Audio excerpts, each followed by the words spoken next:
दोस्तों, दुनिया भर में कई सारे देश हैं जिनके कई सारे यूनिक हैबिट्स हैं जिनके लिए वो खास जाने जाते हैं। मगर जब बात आती है हम हिंदुस्तानियों की, तो हम बाकी देशों से दो नहीं बल्कि 10 कदम आगे हैं। तो चलिए आज के वीडियो में हम कुछ ऐसे इंडियन हैबिट्स की ही चर्चा करेंगे जिसे जानकर हंसी भी आएगी मगर प्राउड भी फील होगी। इसलिए क्योंकि चाहे हिंदुस्तान में अमीर हो या गरीब, जीने का असली मज़ा तो सिर्फ और सिर्फ हिंदुस्तान में ही आता है। एक बार फिर करते हैं आप सभी का स्वागत हमारे चैनल ट्रेंडी टॉक्स पे। मैं हूं वकार, आप सभी का यार।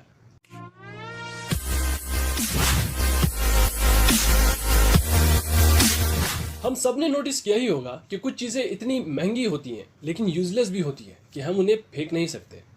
क्योंकि पहले रीज़न तो यह है कि वो काफ़ी कॉस्टली है, और दूसरी रीज़न ये कि उन चीज़ों का कोई नीड समझ नहीं आता। उन चीज़ों का हाल कुछ ऐसा है, मेरा तो इतना लाइफ खराब हो गया है, इतना लाइफ खराब हो गया है मेरा।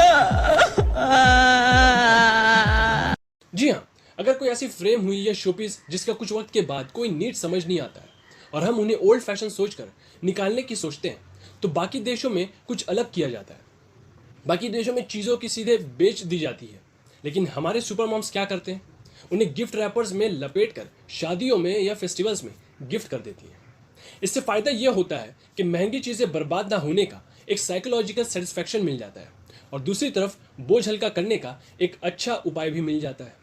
सो दिस यूनिक फंडा इज लाइक अपने घर से निकालो, दूसरे के घर में डालो। कभी आपने सोशल मीडिया पे किसी मैसेज, कमेंट या कैप्शन में लिखे ओवर कॉन्फिडेंट लोगों की इंग्लिश और उसके स्पेलिंग्स को रीड किया होगा, तो आपने जरूर सोचा होगा, अच्छा कहाँ से खरीदी ऐसी बकवास डिक्शनरी। हमारे पापा के परियों को ही देख लें। लिखना उन्हें एंजल होता है मगर लिखती एंगल है। दूसरी तरफ लौंडे सिंगल होने के आंसू इतना रोते हैं कि कैप्शन में सिग्नल लिखते हैं। वो कर लो बात। अरे बाबूजी, ऐसी इंग्लिश आवे दैट आई कैन लीव अंग्रेज behind. You see sir, I can talk English, I can walk English, I can laugh English because English is a very funny language. चलो रील से थोड़ी रियल वर्ल्ड की भी बात कर लेते हैं। अक्सर देखा होगा आपने किसी लोकल सैलून या किसी ट्रांसपोर्ट सिस्टम पे एकदम जहर वाली इंग्लिश लिखी होती है। जैसे कि इस फिल्म के हीरो और हीरोइन को ही देख लो, विलन को ही देख लो, या फिर इस जगह जाकर थोड़ी बॉडी मसाज करवा लो, या फिर एक ऐसी खतरनाक स्पा को ही देख लो। वेल, ऐसे कई सारे चमत्कारी स्पेलिंग्स की खोज हमारे देश में तो होती ही रहती है, और जिससे पता चलता है कि हमारे देश में लोगों को पूरी कॉन्फिडेंट होती है अपने गलती पे। अब इसकी मैं क्या ही बात करूं, हमारे देश में तो मल्टीटास्किंग मानो बाएं हाथ का खेल है। आप खुद ही सोचो, पढ़ते हुए बच्चे को कोई सामान लाने को कह दो तो वो बिजी है, मगर ऑनलाइन क्लासेस को मिनिमाइज करके जनाब कैरी मिनाती की वीडियो पूरी देख रहे होते हैं। मल्टीटास्किंग की एक और मिसाल ले लो। चाहे आप करोड़पति क्यों ना हो, मगर माँ के कहने पे धनिया लाने खुद जाओगे। हर सरकारी ऑफिसर यहाँ पे अपने घर का दूध, दाल, दही यहाँ खुद ही लाता है। शॉर्ट में कहूँ तो इंडिया में मल्टीटास्किंग का मतलब है एक जिम्मेदार व्यक्ति जो अपने office, family, friends and relatives के लिए सभी टाइम ऑलवेज अवेलेबल होता है। हम में से अक्सर लोगों की मुझे एक बात समझ नहीं आती कि वाई नॉट सो इम्पोर्टेंट चीज़ों पे हम इतना स्ट्रेस देते हैं। शायद बात समझ नहीं आई, मैं समझाता हूँ।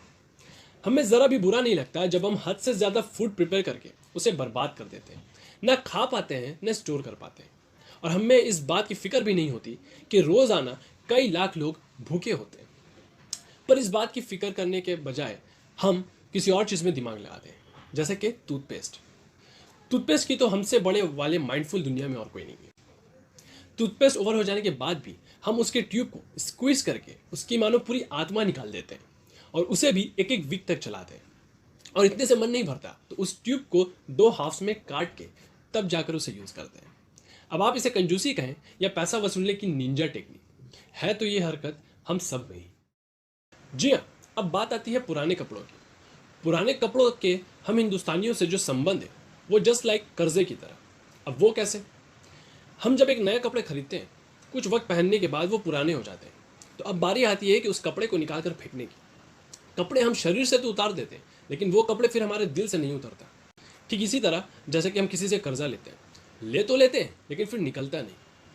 कुछ देशों में ये लिविंग स्टाइल है कि लोग अपने पुराने कपड़ों को दान कर देते हैं या फिर अपने फिजिकल एक्टिविटीज़ के लिए यूज़ करते हैं। पर इस मामले में भी अपना अलग ही स्वैग है। 5 साल पहले जो कपड़े मेरे वार्डरोब में फर्स्ट चॉइस की तरह थे, लेकिन आज वो मेरे किचन का फर्स्ट स्टेप का पोछा है। सिर्फ यही नहीं, एक बार मैंने अपने कपड़े को दान भी कर दिए सो डैट वो गरीब पहन सके।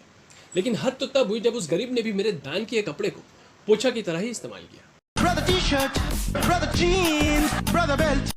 यही वजह है कि हम कपड़े दान करने से ज़्यादा बाल्टी गमले वाले को दे देना प्रेफर करते हैं। तो कुछ इस तरह का ही संबंध है पुराने कपड़ों से हम हिंदुस्तानियों का। स्टेयरिंग यानी घूरना, अब ये तो ट्रेंड है हमारे हिंदुस्तानी मूवीज़ या सीरियल्स की। आप चाहे किसी भी आधे घंटे का सीन देख लो, उसमें 10 मिनट का सीन तो सिर्फ घूरने का होता है। क्योंकि हमारे जागने के बाद और सोने से पहले सबसे ज़्यादा जो काम हम हिंदुस्तानी करते हैं वो सिर्फ और सिर्फ दूसरों को ताड़ना। शायद यही वजह है कि हम हिंदुस्तानियों को नज़र भी सबसे ज़्यादा लगती है। हम चाहे किसी को पसंद करें या किसी से जले, हम दोनों ही कंडीशन में उन्हें ताड़ते बहुत हैं। अब ये ज़रूरी नहीं कि हम क्रीप हो या ठरकी हो, पर हाँ ये तो श्योर है कि हम हिंदुस्तानी लोग एक टॉप क्वालिटी के ऑब्जर्वर बहुत हैं। जैसे कि सोसाइटी के गेट कीपर, पान वाले, छोटे मोटे शॉपकीपर, हलवाई, अड्डे मारते हुए यूथ या फिर वो विंडो वाली आंटीज़, इन सभी को स्टेयर करने की सॉलिड प्रैक्टिस होती है। और अगर इनसे किसी के घर की खबर ले लो तो उस घर में रहने वालों से ज़्यादा इन्हें खबर होती है। समझ रहे हो? समझ रहे हो आप? समझ रहे हो ना? अब इस पे मैं क्या ही बोलूँ, ये तो आपको भी मालूम होगी कि हिंदुस्तान में लोग सोए हुए इंसान को जगाने के लिए 2 ही शब्द कह दें तो वो किसी एक को सुनकर अपने नींद को त्याग दे। मक्के, गुड मक्के, क्या भैया? सो रहे थे क्या? हाँ भैया। अरे बोलना चाहिए था ना कि सो रहे थे तुम। खामखा डिस्टर्ब कर दिया तुमको। क्या? या तो क्रिकेट या फिर कोई चीज़ फ्री, चाहे बच्चे हो या बड़े, मर्द हो या औरत, खेल खेलना हो या खेल देखना हो, क्रिकेट को हमारे देश में फेस्टिवल से कम नहीं माना जाता। नॉर्मल डेज में पूजा और इबादत लोग जितना यहाँ नहीं करते उतना अपने भगवान को लोग यहाँ क्रिकेट की जीत या हार में करने लग जाते हैं। दूसरी तरफ है फ्री कोई चीज़, ये तो फंडा ही है मानो हम हिंदुस्तानियों के ज़िंदगी का। चाहे ट्रीट हो किसी ओकेशन का या सीज़न का एंड सेल, लोग यहाँ पे ऐसा नेकी करने से कभी देर नहीं करते। और वो भी फ्री फ्री फ्री। मतलब कहीं अगर कोई चीज़ फ्री मिलता हो और वहाँ पे एक भी हिंदुस्तानी ना मौजूद हो, ये हो ही नहीं सकता। अब दोस्तों आ चुके हैं अपने वीडियो के last but not the least section पे। और हाँ जी, ये तो एक ऐसी फीचर है जो हम सभी जानते हैं इंडियंस के बारे में।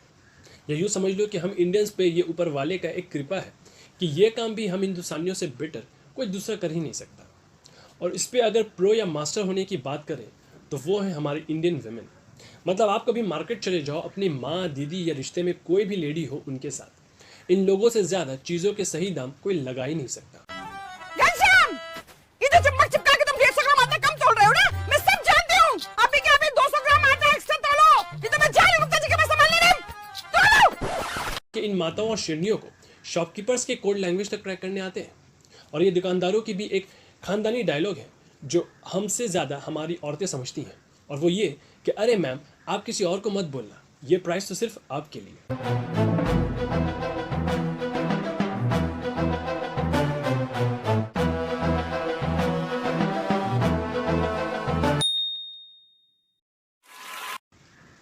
वेल दोस्तों, अगर आपको भी हम इंडियंस के बारे में ऐसी कोई यूनिक फीचर मालूम हो जिसे सुनकर हंसी भी आए और जानकर प्राउड भी फील हो, तो हमारे साथ कमेंट बॉक्स में ज़रूर शेयर करें।